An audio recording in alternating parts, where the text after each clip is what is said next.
আমরা দোয়া করি আল্লাহ পাক আমাদের সবাইকে রমজান মাস পর্যন্ত পৌঁছে দিন এবং রমজান মাসে বেশি বেশি আমল করার তৌফিক এনায়েত করুন, আমিন। রমজান সম্পর্কে এই জন্য কথা বললাম যে রাসূল সাল্লাল্লাহু আলাইহি ওয়াসাল্লাম একটা হাদিসের মধ্যে বলেছেন যে তিন শ্রেণীর ব্যক্তির জন্য ধ্বংস, তিন শ্রেণীর ব্যক্তির জন্য ধ্বংস, লাআনত বা অভিশাপ। এক শ্রেণী হচ্ছে যারা নিজের বৃদ্ধ পিতামাতাকে পেয়েছে কিন্তু পিতামাতার খেদমত করে জান্নাত লাভ করতে পারে নাই, তাদের জন্য ধ্বংস। আর এদের সংখ্যা দিন দিন বাড়ছে, এই জেনারেশনের সংখ্যা দিন দিন বাড়ছে যারা পিতামাতার খেদমত করতে চায় না। দ্বিতীয়ত হচ্ছে সেই শ্রেণীর মানুষ যারা রমজান মাসকে পেয়েছে, রমজান মাসকে পেয়েও তারা নিজেদের গুনাহ মাফ করাতে পারলো না, তাদের জন্য ধ্বংস। তৃতীয় শ্রেণী হচ্ছে তারা যাদের সামনে রাসূলুল্লাহ সাল্লাল্লাহু আলাইহি ওয়াসাল্লামের নাম উচ্চারিত হয়েছে কিন্তু রাসূলের নাম শুনে তারা দরুদ পাঠ করেন নাই। এই তিন শ্রেণীর ব্যক্তির জন্য রাসূলুল্লাহ সাল্লাল্লাহু আলাইহি ওয়াসাল্লাম ধ্বংসের দোয়া করেছেন। আমরা আল্লাহর কাছে দোয়া করি আল্লাহ পাক আমাদেরকে এই তিন শ্রেণীর অন্তর্ভুক্ত না করুন, আমিন। এবং আসন্ন রমজানে আমরা যেন রমজানকে কাজে লাগিয়ে আমাদের গুনাহগুলোকে মাফ করাতে পারি, আল্লাহ পাক সেই তৌফিক এনায়েত করুন, আমিন। আমাদের যারা পিতামাতা বেঁচে আছে যাদের, তারা যেন পিতামাতাকে বোঝা মনে না করি, বরং জান্নাতে যাওয়ার মাধ্যম মনে করে তাদের সেবা যত্ন করার মানসিকতা তৈরি করি, আল্লাহ পাক তৌফিক এনায়েত করুন, আমিন। এবং রাসূলুল্লাহ সাল্লাল্লাহু আলাইহি ওয়াসাল্লামের নাম শুনলেই কমপক্ষে সাল্লাল্লাহু আলাইহি ওয়াসাল্লাম এই কথাটা বলার অভ্যাস গড়ে তুলি, আল্লাহ কবুল করুন, আমিন। রমজানকে কাজে লাগানোর জন্যে আগে থেকেই প্রস্তুতির প্রয়োজন আছে। যে ব্যক্তি নামাজ পড়ে না 5 ওয়াক্ত, রমজানের প্রথম দিনেই সে 5 ওয়াক্ত নামাজি হয়ে যাবে, এটা কিন্তু ডিফিকাল্ট। এই জন্য এখন থেকেই নামাজের চর্চা করতে হবে। রমজানে কয়েকটা কাজ খুব বেশি বেশি গুরুত্ব দিয়ে করবেন। 1 নাম্বার, জামাতের সাথে 5 ওয়াক্ত সালাত পারা যাবে ইনশাআল্লাহ। 2 নাম্বার, নিজের মালের যাকাত দিয়ে দিবেন। এটা কি ব্যবসায়িক সমিতির উদ্যোগে প্রোগ্রাম? নিজেদের মালের যাকাত হিসাব করে মুফতি সাহেবদের কাছে যাবেন, কওমি উলামায়ে কেরামের কাছে যেতে পারেন, গিয়ে যাকাতের আপনার নিসাব হিসাব করে নেবেন যে আপনার কতটুকু যাকাত এসেছে। এবং এটা দেওয়ার সবচেয়ে উত্তম সময় হচ্ছে রমাদান মাস। যাকাতগুলো দিয়ে দিবেন, আল্লাহ পাক তৌফিক দান করুন। সাদাকাতুল ফিতর দিবেন রমজান মাসে। তারাবির সালাত অবশ্যই অ্যাটেন্ড করবেন, তারাবির সালাত মিস করবেন না। পরিবারের ব্যক্তিদেরকে একসাথে নিয়ে ইফতার করবেন, আলাদা আলাদা করে করবেন না। বেশি থেকে বেশি মানুষকে ইফতার করাবেন, সামাজিকভাবে, রাষ্ট্রীয়ভাবে, সংগঠনের উদ্যোগে বা ব্যক্তিগত পর্যায়ে বেশি থেকে বেশি মানুষকে ইফতার করাবেন। এবং কোরআনুল কারীমকে বেশি সময় দিবেন। প্রতিদিন অন্তত পক্ষে 1 পারা করে তেলাওয়াত করবেন। যারা হাফেজ কোরআন তারা পুরো কোরআন হিফজ আবার চর্চা করবেন। যারা আরো বড় লেভেলে আছেন কোরআন গবেষণা করবেন। 5 ওয়াক্ত নামাজের পরে একটা করে হাদিস পড়ার চেষ্টা করবেন মসজিদের মধ্যে। আসর থেকে মাগরিব এই সময়টুকুর মধ্যে আসরের নামাজের পরে মসজিদ ভিত্তিকভাবে দার্সের ব্যবস্থা করবেন, তালিমের ব্যবস্থা করবেন। 30 দিন 30টা আলাদা আলাদা টপিকে কথা হবে, জনগণ জানতে পারবে। পারা যাবে? ব্যবসায় এই মাসে খুব বেশি লাভের চেষ্টা করবেন না, পরকালীন লাভের চেষ্টা করবেন। সিন্ডিকেট করে দ্রব্যমূল্যের দাম বাড়িয়ে দিবেন না, চেষ্টা করবেন মানুষকে আরো সহজ করে দেওয়ার জন্য। যারা খাবারের ব্যবসা করেন রমজান মাসে বেশি বেশি মানুষকে খাবার খাওয়াবেন, আল্লাহ বরকত দিবে ইনশাআল্লাহ। কাপড়ের ব্যবসা করেন, বেশি থেকে বেশি মানুষকে কাপড় দান করবেন রমজান মাসে। রমজানে মুসলিমদের নিত্য প্রয়োজনীয় যে দ্রব্যগুলো আছে এগুলো যারা বিক্রি করেন তাদের প্রতি অনুরোধ থাকবে যে কৃত্রিম সংকট সৃষ্টি করে দাম বাড়াবেন না, বরং মানুষের জন্য সহজ করে দিবেন। আল্লাহ আপনার রিজিকে বরকত দিবে ইনশাআল্লাহ। বিশ্বের প্রায় প্রতিটা মুসলিম কান্ট্রিতেই রমজান মাসে দ্রব্যমূল্যের দাম নিয়ন্ত্রণে থাকে, কমে যায়, ইল্লাল বাংলাদেশ ছাড়া। কিন্তু আমরাই 90% মুসলিমের দেশ, এই মাস লাভের মাস, পরকালীন লাভের মাস, দুনিয়ার লাভের মাস নয়। বরং রমজান আসার আগেই পুরো মাসের বাজার এবং ঈদের শপিং করে ফেলে দিবেন। রমজান মাসে বেশি বেশি মার্কেটে যাবেন না এবং স্ত্রী সন্তানদেরকেও বেশি বেশি মার্কেটে যেতে দিবেন না। বরং এই মাসে পর্দা আরও বজায় রাখার চেষ্টা করবেন। রাস্তার মোড়ে মোড়ে যে হোটেলগুলো থাকে, ঘোমটা হোটেল, এই হোটেলের মালিকদের প্রতি নসিহত থাকবে যে আল্লাহকে ভয় করেন। হোটেলের বাইরে লিখে দিবেন, মুসলিমদের জন্য খাওয়া আমার হোটেলে জায়েজ নাই। এটা করবেন, ঘোমটা না দিয়ে ওখানে লিখে দিবেন যে আপনি মুসলিম হয়ে থাকলে আল্লাহকে ভয় করুন, আমার হোটেলে মুসলমানদের জন্য আলাদা করে খাওয়ার কোনো জায়গা নাই রোজা রাখা অবস্থায়। সেলুনে আছেন যারা, সেলুনে লিখে দিবেন রমজান মাসে আমি দাড়ি কাটি না, কমপক্ষে লিখে দিবেন যে আমার দোকানে দাড়ি শেভ করা হয় না। রমজান মাসে আল্লাহওয়ালা হয়ে যান, লাআল্লাকুম তাত্তাকুন, তাকওয়া অবলম্বন করতে হবে। কিছু টিপস বলে দিলাম। সবচেয়ে বড় কথা হচ্ছে মানসিক প্রস্তুতি। রমজান আসতে যাচ্ছে, একটা মানসিক প্রিপারেশন। এই রমজানের 30টা দিন আমি প্রত্যেকটা দিনকে কাজে লাগাবো। প্রতিটা দিন আমি কোরআনের কিছু অংশ পড়বো, হাদিস কিছু পড়বো, দুটা কথা মানুষকে দাওয়াত দিব, ইফতার করাবো মানুষকে, সাধ্যমতো দান সাদাকা করব, তারাবির সালাতে হাজির হব, কোরআন খতম দিব। এই কাজগুলো করতে কি সরকার বাধা দিবে? প্রশাসন বাধা দিবে? এগুলো আমাদের হাতে আছে। আল্লাহ পাক আমাদের সবাইকে তৌফিক এনায়েত করুন, আমিন। আর এই রমজান মাসে বেশি বেশি খাওয়া এবং দুনিয়াবি কাজে অপচয় করবেন না। সারাদিন রোজা রেখে যদি ইফতার করতে 20টা আইটেম নিয়ে বসি আমাদের পুরান ঢাকার মানুষের মতো, তাহলে অবস্থা খারাপ। রমজানের আধ্যাত্মিকত্ব নষ্ট হয়ে যাবে। কথা কি বুঝতে পারছেন? রোজা রেখেছে আলহামদুলিল্লাহ, ইফতার করার জন্য কি 20টা আইটেমের দরকার আছে? 10টা আইটেমের দরকার আছে? এই যত বেশি ইফতারে খাবে মানুষ, তত বেশি সে অসুস্থ হয়ে যাবে এবং তারাবি অন্যান্য ইবাদতগুলো ঠিক মতো করতে পারবে না। আমাদের ক্ষেত্রে দেখা যায় যে সেহেরি আর ইফতারে আয়োজন দেখলে মনে হয় এটা আমার জীবনের শেষ খাওয়া হবে না। কথা বুঝতে পারছেন? এই স্বভাবগুলোকে চেঞ্জ করতে হবে। আল্লাহ পাক তৌফিক এনায়েত করুন, আমিন। এবার আসেন, মেরাজে যাওয়ার আগে আমরা রাসূলুল্লাহ সাল্লাল্লাহু আলাইহি ওয়াসাল্লামের জীবনীর সামন থেকে আসতে চাই। আর আমি যে কথাটা বলতে চেয়েছিলাম সেটা হচ্ছে রমজান আসার আগেই নবী সাল্লাল্লাহু আলাইহি ওয়াসাল্লামের জীবনী একবার পড়ে শেষ করবেন, ওয়াদা করেন। হাত উঁচু করেন, হাত নামান। সবচাইতে সেরা বই আমার কাছে জীবনীর উপরে, নবী সাল্লাল্লাহু আলাইহি ওয়াসাল্লামের জীবনীর উপরে অনেক বই আছে, তবে আমার কাছে মনে হয় সবচেয়ে বেস্ট বইটা হচ্ছে আর রাহিকুল মাখতুম। নাম মনে থাকবে? রাহিকুল মাখতুম, আল্লামা সফিউর রহমান মুবারকপুরী রাহিমাহুল্লাহ, যিনি এই সাবকন্টিনেন্টের মানুষ ছিলেন, তিনি বইটা লিখেছেন এবং বইটা 1182টা বইয়ের মধ্যে প্রথম স্থান অধিকার করেছে। 1182টা বা 83টা বইয়ের মধ্যে এই বইটা প্রথম স্থান অধিকার করেছে এই সৌদি আরবের কম্পিটিশনে। তো এই বইটার যে প্রাণবন্ত সিরাতের বই আমি আসলে পড়িনি, আর অনেক সিরাতের বই আছে এবং আমি অনুরোধ করব সিরাতের বেশি বেশি বই কিনবেন। একটা সিরাতের বইয়ে সব তথ্য হয়তো থাকবে না, এখানে ভেরিয়েশন আনতে হবে আপনাকে। বিভিন্ন সিরাতের বই কিনবেন, কিন্তু আর রাহিকুল মাখতুম বইটা মাস্ট বি পড়ার চেষ্টা করেন। রমজান মাস আসার আগেই বইটা শেষ করবেন, ওয়াদা করেন ইনশাআল্লাহ। আল্লাহ পাক তৌফিক দান করুন। এবং রমজান মাস আসার আগেই কোরআন তেলাওয়াত শিখে নেবেন, ওয়াদা করেন। আগামীকাল থেকেই প্রয়োজনে স্থানীয় মসজিদে যিনি ইমাম আছেন বা মুয়াজ্জিন সাহেব আছেন বা মাদ্রাসা শিক্ষকরা আছেন, তাদের কাছে যাবেন। 1 থেকে 2 মাসের বেশি সময় লাগার কথা না আপনার তাজবিদ শিখতে।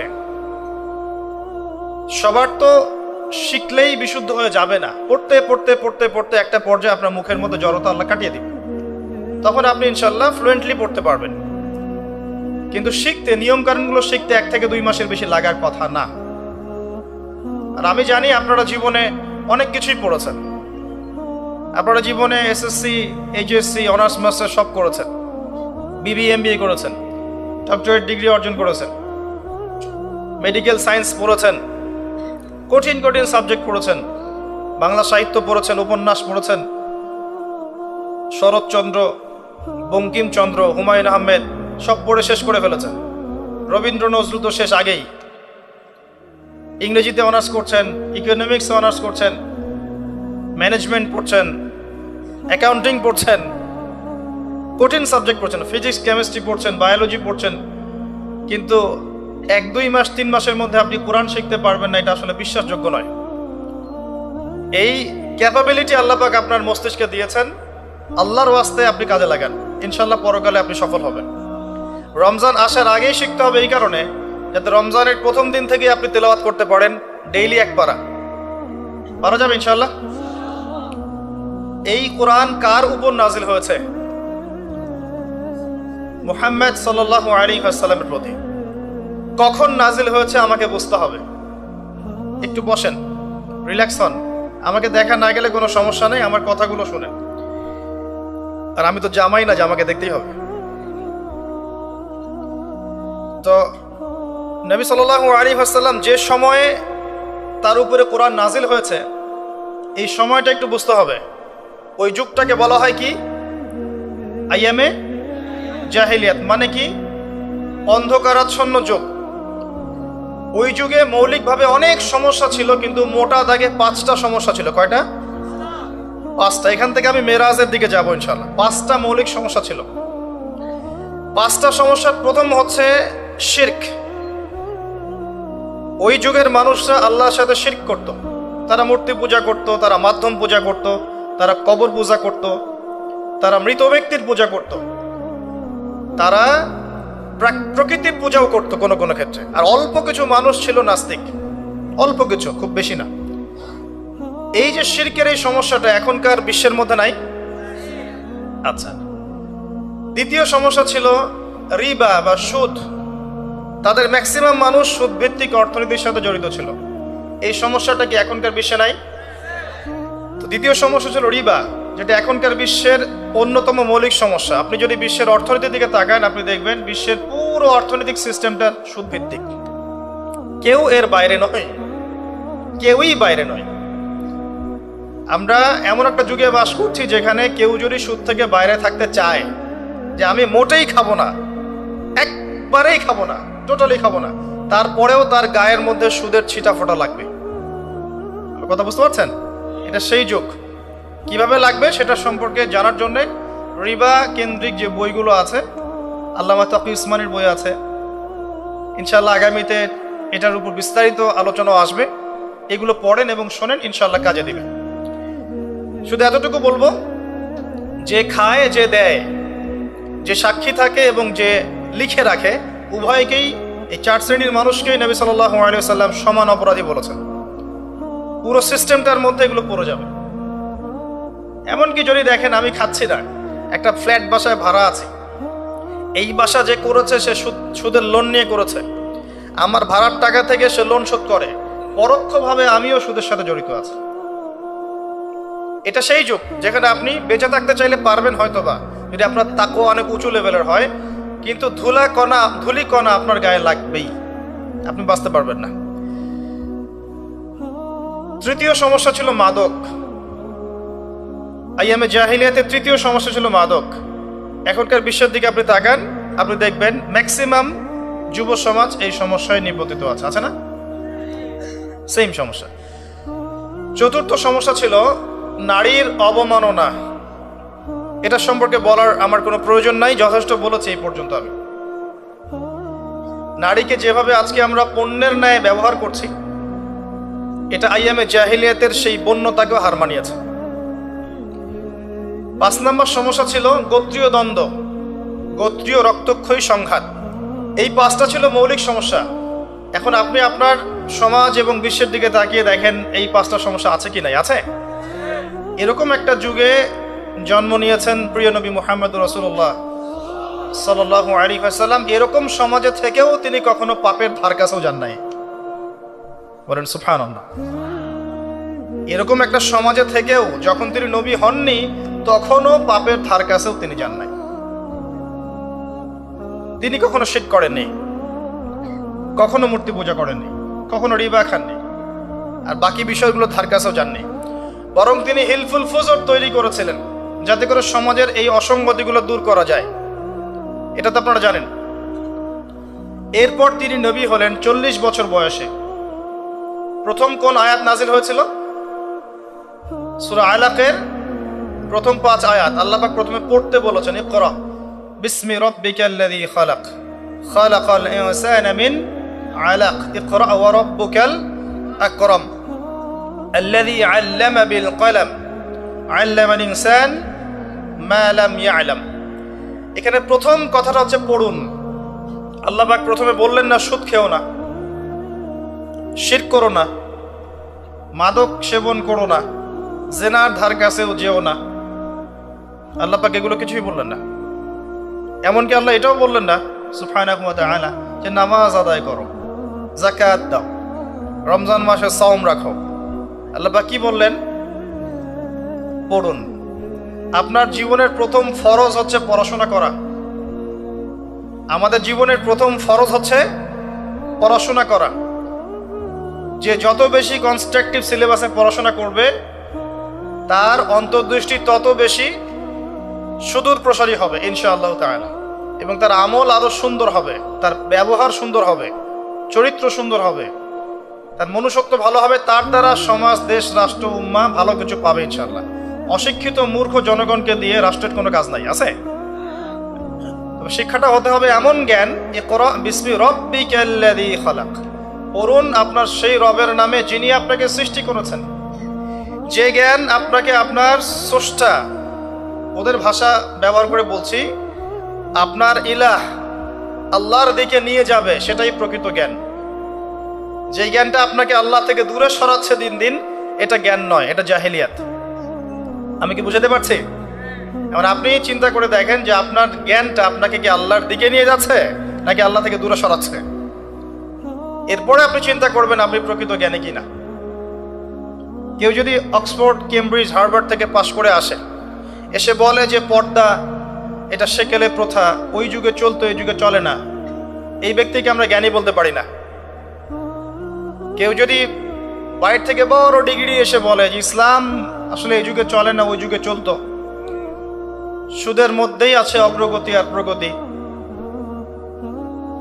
ফ্রি মিক্সিং ভালো জিনিস, ছেলে মেয়ে একসাথে পথ চলবে, খারাপ কিছু না, মাদকদ্রব্য খাওয়াই যায়, মানুষ মাদকদ্রব্য খেলে ভালো কাজ করার উৎসাহ পাবে, এরকম কথাবার্তা যদি কেউ বলে, বা আল্লাহর হালালগুলোকে হারাম করে দেয়, হারামগুলোকে হালাল করে নেয়, এই ব্যক্তি বা এই সম্প্রদায়কে আমরা জ্ঞানী বলতে পারি না। কারণ তাদের জ্ঞান তাদেরকে আল্লাহ থেকে দূরে সরিয়ে দিয়েছে। ইকরা বিসমি রাব্বিকাল্লাযী খালাক, পড়ুন আপনার সেই রবের নামে যিনি আপনাকে সৃষ্টি করেছেন। খালাকাল ইনসানা মিন আলাক, যিনি মানুষকে সৃষ্টি করেছেন জমাট বাঁধা রক্তপিণ্ড থেকে। ইকরা ওয়া রাব্বুকাল আকরাম, পড়ুন আপনার রব মহামান্বিত। আল্লাযী আল্লামা বিল কলম, যিনি আপনাকে কলম দ্বারা জ্ঞান শিক্ষা দিয়েছেন। মানুষ জ্ঞান অর্জন করতে পারেনি, প্রথমে আল্লাহ মানুষকে জ্ঞান শিখিয়েছেন। এটাকে বিশ্বাস করেন? ওয়াল্লামা আদামাল আসমাআ কুল্লাহা, আমি আদমকে সমস্ত নাম শিক্ষা দিয়েছি। কে শিক্ষা দিয়েছেন? আদম আলাইহিস সালামের কি জ্ঞান ছিল? আমাদের জ্ঞান ছিল? আল্লাহ শিখিয়েছেন। আল্লামাল ইনসান মা লাম ইয়ালাম, মানুষকে সেই জ্ঞান শিক্ষা দিয়েছেন যা মানুষ জানতো না। এই আয়াত নিয়ে নবী সাল্লাল্লাহু আলাইহি ওয়াসাল্লামের নবুয়তের জিন্দেগি শুরু হলো। কত বছর জিন্দেগি ছিল নবুয়তের জিন্দেগি? বলতে পারবেন? 23 বছর। 23 বছর। আমরা কিন্তু লেকচারের শেষে একটা কুইজ কন্টেস্ট করব ইনশাআল্লাহ। 5টা থেকে 10টা প্রশ্ন করব ইনশাআল্লাহ। 10 জনকে আমরা পুরস্কৃত করব ইনশাআল্লাহ তাআলা। মনোযোগের সাথে লেকচার শুনবেন। এরপর নবী সাল্লাল্লাহু আলাইহি ওয়াসাল্লামের নবুয়তের জিন্দেগি শুরু হলো। 23 বছর। কত বছর? তার মধ্যে প্রথম 13 বছর হচ্ছে মক্কায়, আর পরের 10 বছর কোথায়? মদিনায়। খুব সংক্ষিপ্ত আকারে বলছি, প্রথম 3 বছর নবী সাল্লাল্লাহু আলাইহি ওয়াসাল্লাম গোপনে দাওয়াত দিয়েছেন। কিভাবে?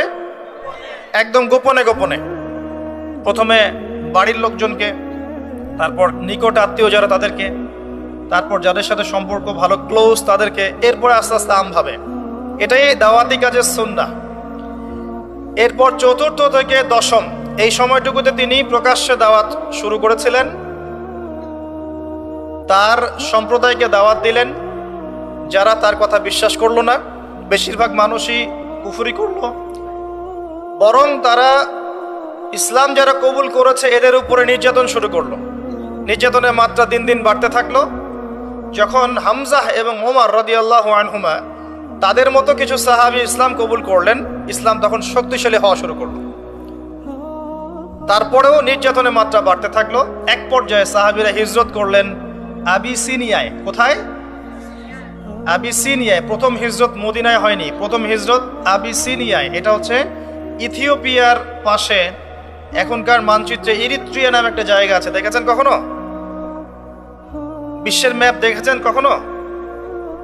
বিসিএস কোচিং যারা করছেন তাদের তো জানার কথা। ইরিত্রিয়া ছিল সেই জায়গা যেখানে হিজরত করেছিলেন সাহাবীরা। সেখানে একজন বাদশাহ ছিলেন, তার নাম বাদশাহ নাজাশী। তিনি একজন খ্রিস্টান ছিলেন, কিন্তু ভালো খ্রিস্টান ছিলেন, সৎ। তিনি মুসলিমদেরকে আশ্রয় দিয়েছিলেন এবং তার রাজ্যে মুসলিমরা নিরাপদে ছিল, বসবাস করেছে দীর্ঘদিন। পরবর্তীতে এই বাদশাহ নাজাশী ইসলাম কবুল করে মুসলিম হন। মারা গেলে নবী সাল্লাল্লাহু আলাইহি ওয়াসাল্লাম তার গায়েবানা জানাজার নামাজও পড়েছেন। এরপরে